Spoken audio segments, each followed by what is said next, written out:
Aujourd'hui, je teste pour vous la pole dance. Alors, c'est une danse acrobatique qui se pratique sur une barre verticale, habituellement utilisée par les stripteaseuses. Mais n'ayez pas peur, c'est ouvert à tous et de plus en plus. Alors, qu'est-ce que c'est? À quoi ça sert? Comment ça marche? Où peut-on pratiquer ce sport très particulier? La réponse tout de suite. Oups, suivez-moi, je suis en retard. Bonjour Mariana. Bienvenue chez Pole Dance Paris. C'est un dans plaisir. Le 20e, à côté de Nation. Grande prof, attention. Donc tout d'abord, à qui s'adresse cette pratique? Bien, en fait, à n'importe qui est habilité à faire du sport. Donc, si vous n'avez pas de contre-indication grave, du type vraiment gros problème de dos ou gros problème au niveau des bras, etc., il n'y a pas de souci en fait. C'est vrai? Oui. Moi, j'avais l'impression que c'était un sport assez compliqué, qu'il fallait être très musclé, qu'il fallait être... Non, en fait, on se muscle en faisant. C'est-à-dire que tous les mouvements qu'on fait en initiation ou au niveau débutant préparent le corps aux mouvements plus avancés en fait. Donc, petit à petit, on se muscle et on s'assouplit. Est-ce que tu sais comment est née cette pratique? C'est né dans les années 20 au Canada. C'est vrai que la pole dance est arrivée il y a peu de temps finalement en France. En France, oui, ça fait vraiment quelques petites années. Avec les stripteaseuses, et on a l'image de ce côté très sexy, très sensuel, très dénudé. Ici, personne ne se dénude, hein, rassurez-vous. Ah non. non. Combien ça coûte un cours? 35 € le cours de 2 heures. Oui, c'est le tarif d'un cours classique de danse. Oui, tout à fait. Bah, c'est l'heure du cours, non? Donc je dois me changer, je suppose. Oui, d'accord. Je file, merci beaucoup, à tout de suite. À tout de suite. Je suis prête. Très bien. Voilà, et avant que tout le monde arrive, parce que j'ai la honte, je vais avoir un petit cours particulier pour débutantes. On va faire un fireman. Bien sûr. Fireman, ce qui veut dire un pompier. Voilà, tout à fait, pour des raisons évidentes.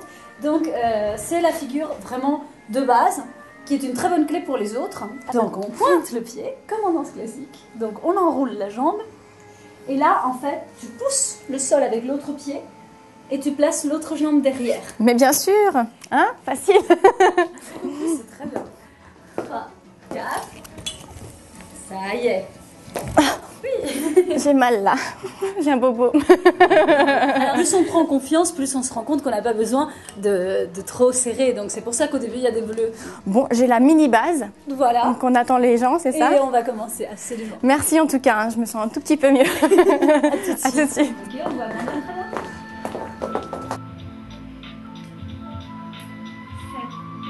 Et épaule en avant. Le cours a commencé, je parle doucement pour ne pas les déranger. C'est l'entraînement pour le moment, l'échauffement. Et vous allez voir, elles n'ont pas un poil de graisse. Ça doit marcher le pole dance parce qu'elles sont hyper musclées. Respirez, n'oubliez pas. Le truc, c'est que ça a l'air très facile quand elle le fait. Hein, regardez. Il faut vraiment savoir faire le grand écart pour faire du pole dance? Non, pas du tout. On peut faire énormément de figures sans le grand écart. Mais c'est vrai qu'il y a des figures avec le grand écart qui sont très belles. Et c'est vrai aussi que plus on est souple, plus les mouvements vont être amples, donc élégants, et ça va être plus beau en fait à regarder.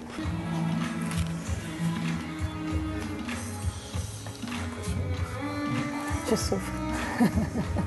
Encore. On passe aux choses sérieuses. La barre. Courage.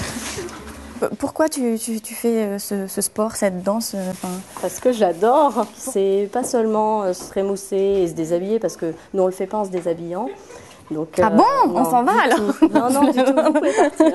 Non, vraiment, ce qui est intéressant, c'est de progresser, de faire plusieurs figures, d'arriver à les assembler, d'arriver à bien les faire, parce que faire une figure, il y en a certaines qui peuvent être faciles, mais finalement, c'est pas forcément gracieux.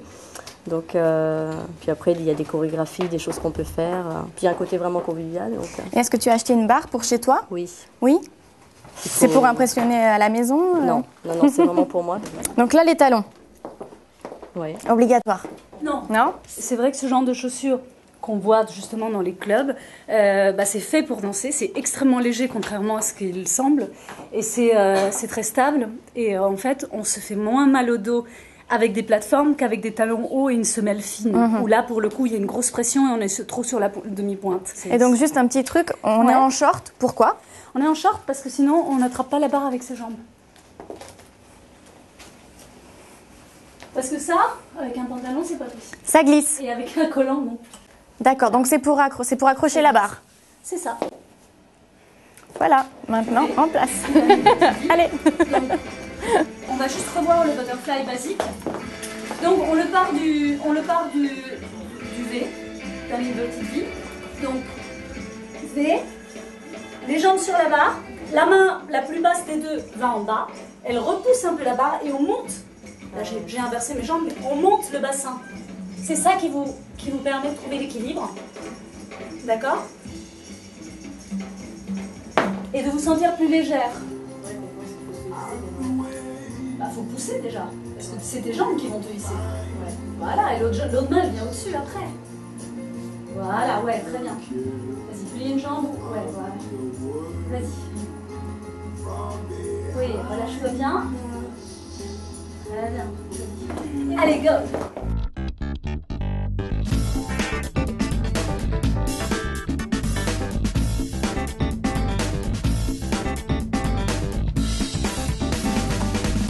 Donc c'est quoi qui pousse? C'est les abdos? C'est les cuisses? Alors elle va nous montrer. Ouais. Rien que le début. Ouais. Et on fait des... Et du coup ça développe les abdos, ça développe tous les muscles en fait. Ça développe le muscle en longueur. C'est pas genre les bodybuildés où c'est... Ça fait un peu fitness finalement. Ouais, ouais. On n'a pas l'impression de travailler les muscles. C'est vraiment avec plaisir, donc du coup ça se fait tout seul. On essaye de faire des figures et en même temps les muscles se développent finalement. Voilà, c'est ça. On fait avec plaisir et en fait ça vient tout seul. Bah, c'est plutôt pas mal, ça développe les fessiers. Les ça c'est très bien. Les fessiers, les jambes, c'est vraiment... Et on en a toutes besoin, donc c'est important. Est-ce que tu as une barre chez toi aussi? Oui. Oui. Oui, non, ça coûte combien une barre pour mettre à la maison? Entre 250 et 300 € selon si on prend la chrome, donc métal grisé, ou si on prend la gold qui est dorée. D'accord. Bah, merci beaucoup. Je te laisse travailler. On y va? Ready? Goldfinger. He's the man with the Midas touch. A spider's touch. It's the kiss of death from Mr. Goldfinger. J'ai l'impression que ça va mieux là. Pretty girl. Ça avait l'air assez ensemble et assez soigné, donc c'est bien. Moi, je suis épuisée rien qu'en les regardant. Comme ça, c'est réglé. Ça fait pas un peu mal aux jambes? Et ça fait pas des bleus Ah bah si, bien sûr. Au début, oui. Voilà. Au début, oui, parce qu'au début, on met trop d'énergie, on y va un peu, on se jette un peu sur la barre. Petit à petit, on apprend à doser, donc on se fait plus mal. Mais au début, oui, bien sûr, le métal et la chair, c'est pas... Et quand on glisse comme ça fait mal aussi ou... C'est une question d'habitude. Et puis après, ça dépend des gens aussi. Moi, ce genre de douleur-là, par exemple, j'ai jamais eu de soucis sur celle-là. Mais il y en a d'autres, par contre, que je trouve assez hard. Comme quoi? Une figure qui s'appelle le knee hold. Là, je reviens de Finlande où je faisais une performance pour une compétition internationale et je finis avec cette figure-là. Et celle-là, j'ai mis du temps avant de la faire parce qu'elle fait mal, quoi.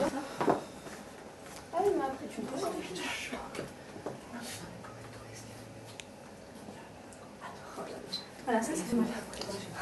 Ça fait mal aux jambes. Ça fait très mal là où la barre appuie. Là, oui, ça fait mal. Mais bon, il faut souffrir pour être belle. Pour l'instant, on ne va pas aller plus loin. La semaine prochaine, on essaiera d'aller un petit peu plus loin. Combien de temps a duré le cours là en fait? 2 heures. Et comment on se sent après 2 heures de cours? Franchement, lessivé. Mais c'est une bonne fatigue. Ouais, on dort comme un bébé. Franchement, non, puis on a travaillé tout le corps, on est bien, on est relax.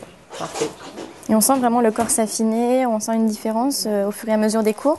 Moi, on m'a dit que j'avais c'est de la taille et tout, donc ça va. Il doit y avoir, même au niveau du haut du corps, au niveau des bras, on change un peu la morphologie, sans devenir pour autant énorme, donc on travaille. Quelles sont les plus grosses qualités pour faire ce genre de sport, de pratique? Faut être persévérant, faut vouloir, faut pas avoir peur d'essayer, se faire aider si on n'arrive pas, voilà, c'est surtout ça. Et on n'oublie pas de s'étirer, c'est maintenant. Voilà. Sinon on a mal partout le lendemain et on peut plus aller travailler. Mais de toute façon, même en s'étirant, on a mal partout. C'est vrai, bon. Et pendant 2 jours en plus. Oh là là. Non mais c'est vrai. Merci. Eh bien, ça y est, le cours est terminé. Je peux vous dire que j'ai passé un très agréable moment. J'ai été très étonnée par ce qu'ont fait ces femmes dans ce cours. Moi, j'ai encore beaucoup de travail, je l'avoue. Alors, si vous désirez tenter la pole dance, eh bien, c'est très simple. Vous êtes un être humain, vous pouvez y aller. C'est juste contre-indiqué pour les personnes qui ne peuvent pas faire de sport en général. Et c'est plutôt indiqué pour les personnes qui veulent se muscler, bien évidemment, s'affiner et aussi renforcer leur ceinture abdominale. Ça ne coûte pas plus cher qu'un cours de danse normal. Il y a de plus en plus de centres dans Paris. C'est ludique, vous pourrez impressionner votre conjoint. Donc j'ai testé pour vous la pole dance. Pourquoi pas vous? Bye bye.